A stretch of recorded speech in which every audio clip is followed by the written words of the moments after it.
Bom, então vamos lá. O que a gente vai falar aqui nesse último vídeo? Problemas, exceções, desgraças e tragédias da distribuição eletrônica.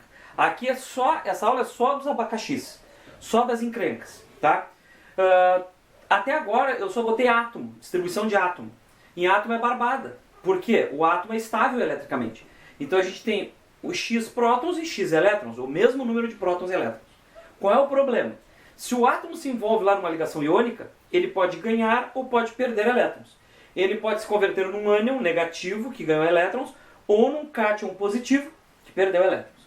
Como é que eu vou proceder na hora da distribuição? Tá? Então vamos começar pelo mais fácil. Ó. Distribuição eletrônica em íons. Primeiro, ânions. Os ânions não tem problema nenhum, eles estão ganhando elétrons.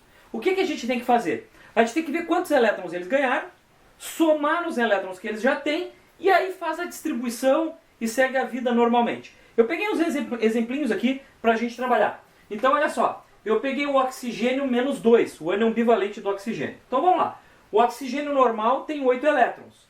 Se ele ganhou 2, lembre, negativo ganha, né? É o ganha elétron, o elétron negativo. Se ficou mais negativo é porque recebeu. Então, 8 elétrons ganhou 2, ficou com 10. Então eu vou distribuir 10 elétrons de boas aqui, sem problema. Então vai ficar 1s2, 2s2, 2p6. Tá, tranquilinho. Importante, camada de valência. Vou botar num retângulo aqui, ó.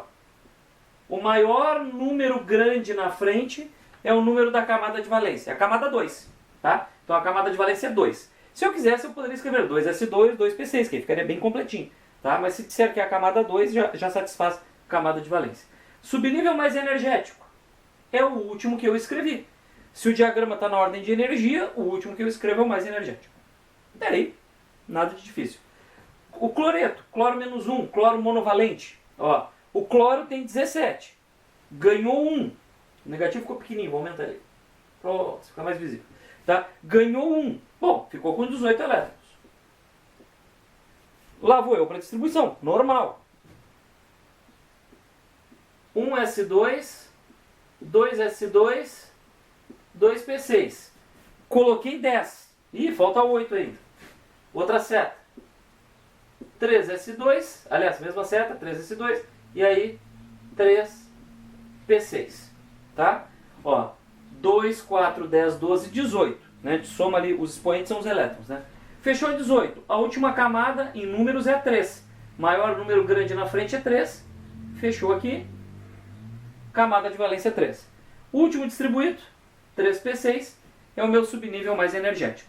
Ou seja, no ânion não tem problema algum. É só somar os eletrinhos que entraram. Tá morta a charada, é só distribuir. Vamos fazer um último aqui só para fechar. Peguei o arsênio, trivalente. Né? Não é gauchão macho, né? Trivalente, mas é átomo macho. Ele ganhou 3 elétrons. Então vamos lá. Então, tinha 33, ganhou 3, ficou com 36 elétrons. A gente vai distribuir. Então lá vou eu. 1s2, 2s2, 2p6, 3s2, 3p6. Ó, coloquei 18. Aí vai acontecer aquilo que vocês perguntaram. Agora eu boto 3d10? Não. Na ordem de energia eu tenho aqui o 3p6 e seguindo a seta eu vou colocar o 4s2. 4s2 na ordem de energia. Saiu do 4s2, começa a outra seta. Aí vai entrar o 3d10. 3d10. Observação importante, no 3d10 eu botei 30. Cara, ainda faltam 6. Bom, então eu tenho aqui 3d10, seguindo a seta para baixo e para a esquerda. 4p6.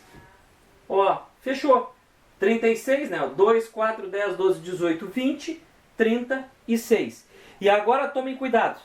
Ah, eu quero ver a camada de valência. Bom, a camada de valência é que tem o maior número grande na frente. Maior número grande na frente é o número 4, ó. Então eu tenho um pedaço da camada de valência aqui e outro aqui. Tá? A camada de valência é a camada 4. Se eu quiser escrever por completo, é o 4s2 e o 4p6. Professor, o 3D ficou no meio. Cale-se. O que interessa é um número grande na frente para ver a camada de valência. Não se assustem com esse 3D aqui, ele está no meio do caminho. No meio do caminho de energia, não tem a ver com a distância do núcleo. Da distância do núcleo é o 4s2 e o 4p6, camada de valência. Quem é o subnível mais energético? É o 4p6. É o último que eu escrevi.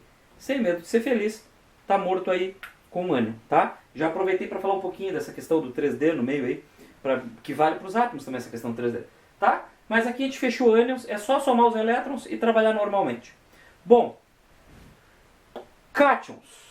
Cátions perdem elétrons. Aí, pessoal, não é tão simples assim, tá?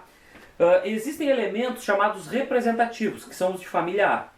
Nesses elementos de família A, se tu tem uma tabela periódica e vê a família A, tu pode simplesmente descontar os elétrons perdidos e fazer a distribuição. Agora, se tu pegar um elemento de transição de uma família B, aí tu vai morrer. Não vai dar certo. Então tem uma regra para cátions que é muito mais tranquila e muito mais segura, que se vocês obedecerem, vocês não erram, tá? Essa regra diz o seguinte, ó. Eu devo fazer a distribuição como se tivesse distribuído o átomo, normalmente, e depois que eu distribuir, eu retiro os elétrons perdidos da camada de valência, tá? Então eu distribuo assim, sem dar bola para carga. Depois que eu distribuir, eu vou lá na camada de valência e corto, né, os elétrons que têm que ser perdidos. Vamos fazer alguns exemplos aqui? Então olha só, o cálcio. Cálcio é da família 2A, certo? É o alcalino terroso. Ó, ele tem 20 elétrons quando ele é átomo. Então eu vou distribuir os 20.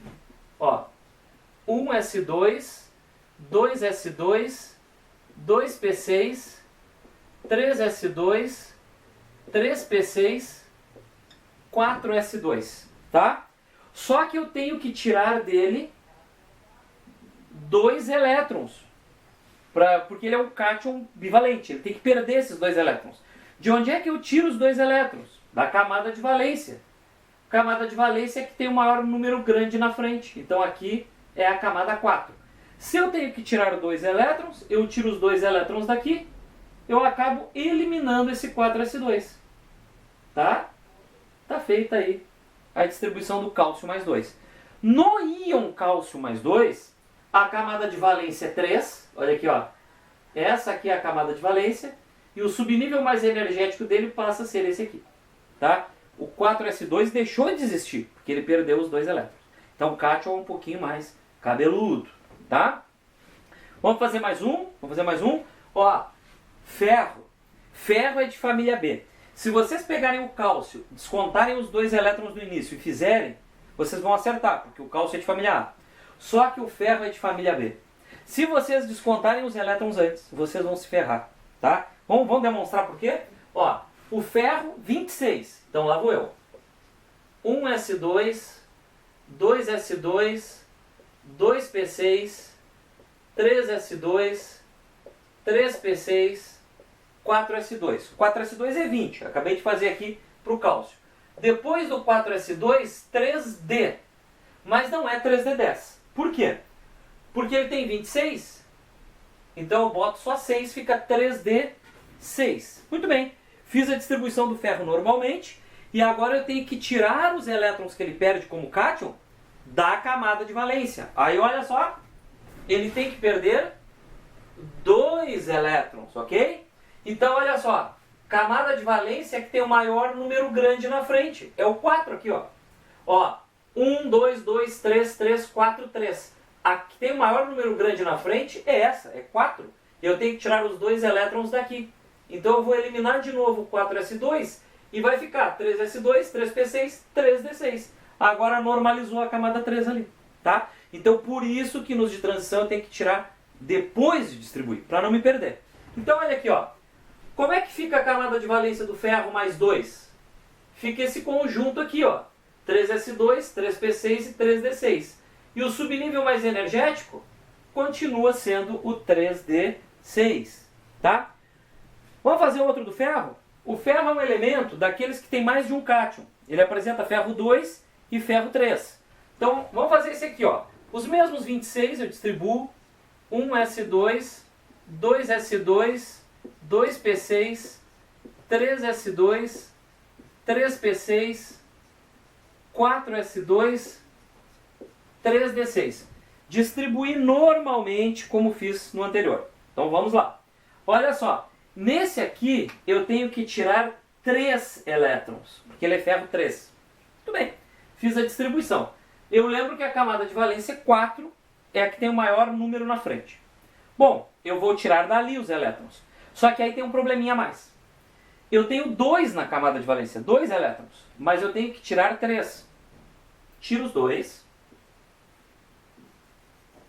Tirei os 2. Sumiu a camada 4. Bom, agora eu tenho que tirar mais 1, porque ao todo eu tenho que tirar 3. Tá? De onde é que eu vou tirar? Ué, de quem ficou como camada de valência. A camada de valência que ficou agora, ó, é essa aqui. 3s2, 3p6, 3d6. Eu vou lá no 3d6, olha aqui. Tiro o 6 aqui e deixo 5. Pronto, tirei os 3 elétrons. Eu tirei 2 do 4s e 1 do 3d. Tá? Isso aqui é a camada de valência, esse conjunto de 3 subníveis da camada 3.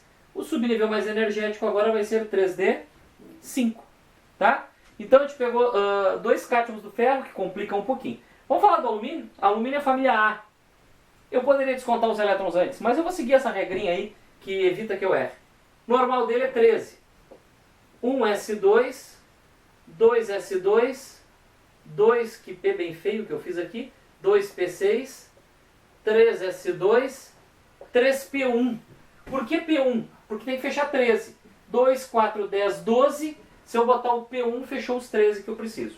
Bom, qual é a carga do alumínio? Esse também é gauchão, é trivalente. Perde 3 elétrons, esse ao invés de ganhar 3. É um gauchão que apanhou na hora da guerra. Na hora da guerra dos farrapos. Coitadinho do bichinho. Que piada horrível, né? Mas vamos lá. Então olha aqui, ó, ele tem que perder 3 elétrons.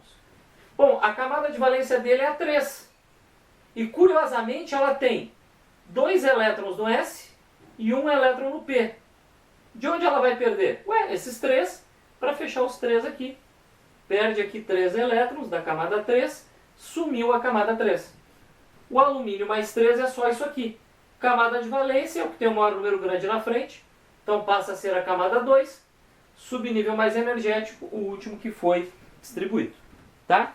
Então, resumindo, para ânion é uma barbada, você soma os elétrons, distribuem e fazem o resto. Para cátion não é tão barbada. Vocês distribuem como se fosse o átomo e só retiram os elétrons perdidos da camada de valência depois de distribuído. Tá? Então essa é a primeira parte, a parte dos íons. E agora vamos falar de uma segunda parte. Existem rearranjos energéticos. Tá? Alguns professores dizem que esses rearranjos sempre acontecem. Outros professores dizem que alguns deles sempre acontecem. Tá? Isso é exagerado. Na verdade é assim, esses rearranjos podem acontecer. Tá? Por que eles podem acontecer? Eles são reorganizações dos elétrons para melhorar a estabilidade do próprio átomo. Tá certo? Bom, quando é que isso acontece?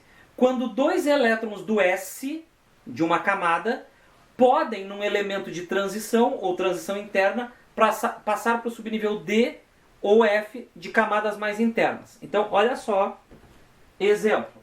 Vocês têm um elemento cuja distribuição acaba em NS2, N-1D3. Pausa para pensar. Vamos supor que o N é 4, 4S2. N-1 vai ser 3. Então vai ser 4S2, 3D3. Tá? Esse N-1 não é para complicar, é só para dizer que o número da camada é 1 abaixo. Da mesma forma que aqui N-2 são 2 abaixo. Por exemplo, 7S2, 5F alguma coisa.